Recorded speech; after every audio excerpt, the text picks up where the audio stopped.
Oi, gente, tudo bem? Voltei. Como eu falei pra vocês, cada dia eu vou postar sobre um assunto relacionado à maternidade, por conta do aniversário de um aninho da Elis, que está se aproximando. E hoje, o tema que eu escolhi para poder abordar com vocês é sobre a gestação. Como que foi a minha gestação?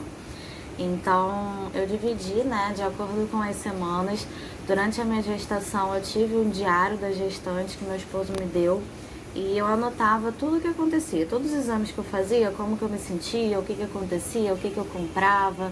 Eu deixava tudo organizado para guardar, né, essa recordação mais pra frente e mostrar pra minha filha e tudo mais. Então, eu fiz uma colinha, não é esse o diário, ele tá guardado, mas eu fiz uma colinha pra contar pra vocês como é que foi. No vídeo anterior eu disse, né, como que eu descobri a gravidez, então se você não viu o vídeo, dá uma olhadinha aqui no IGTV que tá salvo. E assim, eu descobri a gravidez bem no comecinho, eu descobri de 2 a 3 semanas, de acordo com o exame Clear Blue, né, que eu fiz, que foi o primeiro. E aí no dia seguinte eu fui fazer o beta-HCG e já comecei o meu pré-natal. Então eu comecei o pré-natal já no primeiro mês de gravidez. E aí, no início eu não senti nada, eu fui sentir com 3 semanas o primeiro sintoma, que foi quando eu descobri que estava grávida, e depois eu só fui sentir enjoo, só fui sentir, né, aquelas coisas que toda grávida sente, ou a maioria sente, quase com 3 meses, quase completando o terceiro mês. E todo mundo falava, não, fica tranquila que com 3 meses o enjoo passa, fica tranquila que é só no primeiro trimestre. Mas eu vou contar pra vocês que eu tive muito enjoo até a mesa de parto. Eu passei mal a gravidez inteira, tanto de enjoo quanto de azia. As minhas pernas incharam bastante durante o tempo que eu tava grávida. Eu sentia dor nas costas, eu não tinha posição para poder deitar, para poder sentar, eu não conseguia andar muito tempo porque me dava falta de ar. E isso não foi nem no primeiro, ou no segundo, ou no terceiro trimestre, isso foi durante toda a gestação. Eu comecei o pré-natal no início, né, da gravidez, e aí eu vou contar de acordo com as semanas o que eu fiz e o que foi acontecendo. Então, com 8 semanas de gestação, eu fiz o exame de sexagem fetal, não aguentei esperar outra para descobrir o sexo, e fiz lá o exame de sangue, descobri que era menina e fui comprar, né, algumas coisas para fazer uma surpresa pro meu marido, para contar para ele, né, que a gente estava esperando uma menina. Até então eu achava que era menino, meio que esperava um menino também, o meu marido também. E aí o exame de sangue, o exame da sexagem deu que era uma menina e foi isso. Aí com 10 semanas de gestação foi quando eu comecei a sentir, né, os primeiros sintomas.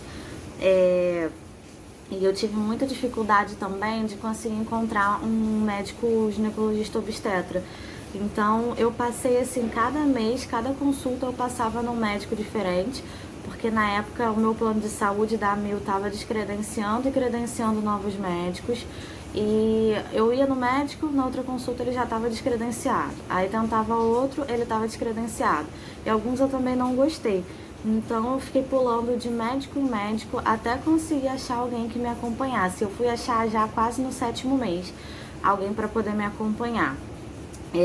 Com 13 semanas eu contei a gravidez para todo mundo, que foi depois que passou o primeiro trimestre. Então quando eu descobri eu contei para o meu esposo, né, no mesmo dia. Contei pro meu chefe que eu tava grávida e contei pra minha família e a família do meu marido também. Então só as pessoas mais íntimas sabiam, algumas amigas íntimas também, mais chegadas, e só. E aí eu só fui, né, contar nas redes sociais e falar pro restante das pessoas quando eu já tinha passado do primeiro trimestre, que é a fase mais delicada. E aí, assim, né, que passou o primeiro trimestre, eu comecei a montar um enxoval. Eu fiquei com medo de montar antes e acontecer algum problema, eu perder e tudo mais. Então, eu deixei para começar a comprar as coisas depois que passou esse primeiro trimestre. Aí, depois, com 24 semanas, eu fiz o exame de glicemia, que toda grávida faz, que você toma um líquido super doce para você ver se tem diabetes gestacional. E o meu exame deu positivo para diabetes gestacional, tive que fazer uma dieta e eu não podia comer nada praticamente doce para poder controlar a glicemia. Nisso eu tive algumas complicações porque a minha filha começou a crescer muito. Eu sempre quis ter parto normal e os médicos falaram que seria muito difícil normal por causa do tamanho da minha filha e teria que fazer cesárea. E aí eu já fui meio que me desanimando, frustrando do meu plano de fazer normal. E foi difícil controlar a alimentação. Por mais que eu estivesse muito enjoada, às vezes dá vontade de comer um doce, eu não podia. E foi assim, foram meses complicados. Com 25 semanas, eu visitei a maternidade, eu tive a minha filha lá no Hospital Pasteur, então fiz uma visita guiada para entender como que era o procedimento de internação, visita, qual documentação precisava levar, como que eles organizavam, né, o período lá da mãe, da mulher em trabalho de parto e tudo mais, tirei todas as minhas dúvidas, foi muito legal. Com 28 semanas, eu fiz o meu chá de bebê. Eu também vou falar mais detalhadamente isso pra vocês, mas assim, valeu super a pena, tanto pelo fato de estar com as pessoas que eu não vejo sempre, né, que são as minhas amigas, familiares, os amigos e os familiares do meu esposo. Veio bastante gente, a gente fez 2 chás de bebê, um aqui em casa e o outro a gente fez no trabalho do meu esposo, e também valeu muito a pena financeiramente por conta das coisas que a gente ganhou. Nessa semana, com 28 semanas, eu também fiz uma ultrassonografia 3D para ver o rostinho da minha filha. Ela estava com a mão no rosto, estava numa posição desfavorável, então não deu para ver muito, mas eu consegui ter uma ideia, né, de como que ela seria, matou a minha curiosidade.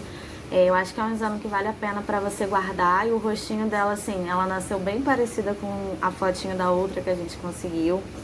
E com 28 semanas também, a gente fez o nosso último ensaio fotográfico de gestante. Eu fiz de 3 meses até 8 meses para acompanhar o desenvolvimento da minha barriga.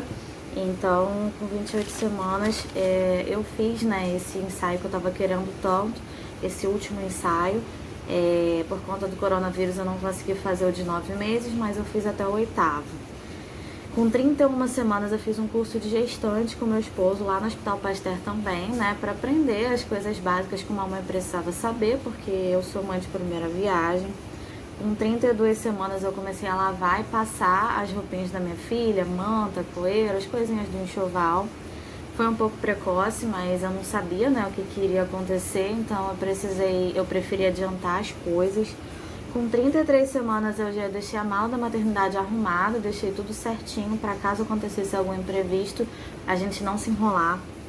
Com 34 semanas eu comecei a procurar pediatra para poder acompanhar minha filha quando ela nascesse. E aí eu tive um problema, né, porque a gente estava no início do coronavírus, da pandemia, então eu não achava ninguém para poder atender, os consultórios estavam todos fechados.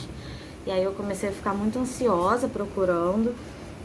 E comecei também com 34 semanas a preparar as lembrancinhas da maternidade. Aconteceu que eu comprei várias lembrancinhas, várias coisas, preparei um monte de coisa bacana para receber as pessoas no hospital.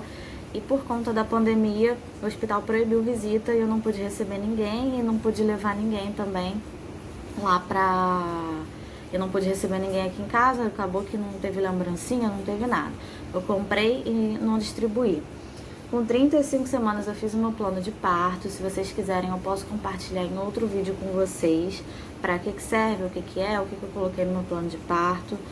36 semanas, eu e meu esposo a gente fez uma compra no supermercado grande, porque eu sabia que com a minha filha recém-nascida eu não ia poder ficar saindo para o mercado, ainda mais na pandemia. E o meu marido fez uma faxina em casa pra gente receber ela com a casa limpinha. E foi isso. E a minha filha nasceu com 38 semanas e 4 dias. No final da gravidez eu fiz um exame para ver, né, o risco que teria de eclâmpsia e deu uma porcentagem grande, né, de possibilidade de eu ter pré-eclâmpsia ou eclâmpsia na gravidez. Minha pressão subiu. Enfim, e eu não consegui ter o meu parto normal, tive que fazer uma cesárea de emergência, mas sobre o parto eu conto pra vocês num outro vídeo. Você que é mãe de primeira viagem, espero que você tenha conseguido, né, entender mais ou menos as etapas, o checklist que eu fiz para que você não se perca. Se ficou alguma dúvida, só entrar em contato também comigo, aqui no direct ou por mensagem, enfim, que eu ajudo vocês com o maior prazer. Obrigada por ter assistido o vídeo até agora e até amanhã pra gente falar um pouquinho de como que foi o parto, e não foi nada bom.